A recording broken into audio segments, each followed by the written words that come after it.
রমজান মাসে শ্বশুরবাড়ি থেকে ইফতার পাওয়ার যে সামাজিক নীতি, তার সুবিধা এবং অসুবিধা নিয়ে এক ব্যতিক্রমধর্মী সেমিনার অনুষ্ঠিত হয়েছে যুক্তরাজ্যের বার্মিংহামের স্থানীয় ব্যাংকোয়েটিং হলে। রোববার বাংলা কাগজ পত্রিকার আয়োজনে সামাজিক সচেতনতামূলক এই অনুষ্ঠানে বাংলাদেশি কমিউনিটির সর্বস্তরের নেতৃবৃন্দ উপস্থিত ছিলেন। রমজানে ইফতার দেয়া নেয়া একটি সওয়াবের কাজ হলেও দিন দিন তার লোক দেখানোর সামাজিক রীতিনীতিতে পরিণত হচ্ছে।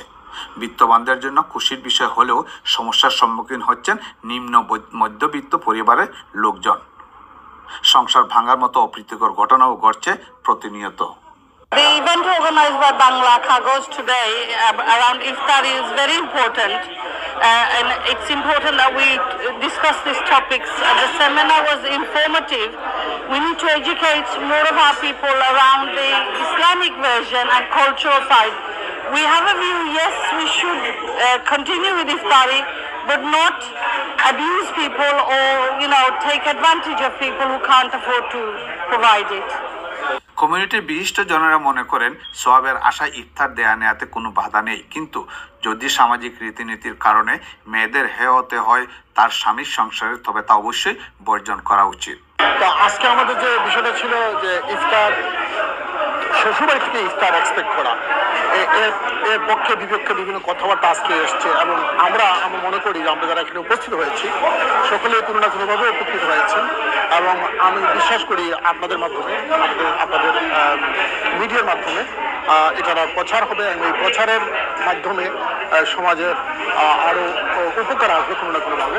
তো আমরা বিশ্বাস করি আগামীতে আমরা এই ধরনের আরও সুন্দর করব। আমরা যেটা বলতে চাই, ইফতারি এটা হচ্ছে একটা সুন্নত, রাসূল পাক সাল্লাল্লাহু আলাইহি ওয়াসাল্লামের সুন্নাহ এবং অসংখ্য সওয়াবের কাজ। আমরা চাই ইফতারি প্রথা চালু থাকুক, কিন্তু একে কেন্দ্র করে যে সমস্ত অনইসলামিক এবং অসামাজিক কার্যক্রম পরিচালিত হয়, যেগুলা জুলুমের পর্যায়ে পড়ে যায়, সেগুলোর থেকে যেন আমরা সবাই বিরত থাকি, গণসচেতনতা যে সৃষ্টি হয়, সেটাই হচ্ছে আজকের মূল প্রতিপাদ্য। বাংলা কাগজ পত্রিকার সেক্রেটারি খসরু খানের সঞ্চালনে শুভেচ্ছা বক্তব্য রাখেন চেয়ারম্যান আজাদ আবুল কালাম। সেমিনারে শ্বশুরবাড়ি ইফতার দেওয়ার বাঙালির সংস্কৃতির ধারা অব্যাহত রাখার পক্ষে অনেকে মত দেন, তবে তা যেন কারোর জন্য কষ্টের কারণ না হয় সেদিকেও লক্ষ্য রাখা প্রয়োজন। সামাজিক সচেতনতামূলক এমন আয়োজনের বার্তা সমাজের প্রতিটি স্তরে পৌঁছে দেওয়ারও আহ্বান জানান নেতৃবৃন্দ। অনুষ্ঠানে আরও উপস্থিত ছিলেন কাউন্সিলর জিয়াউল ইসলাম MBE, কাউন্সিলর সাদেক মিয়া শামসু, কাউন্সিলর মায়া আলী, ডাক্তার আব্দুল খালেক সহ আরও অনেকেই।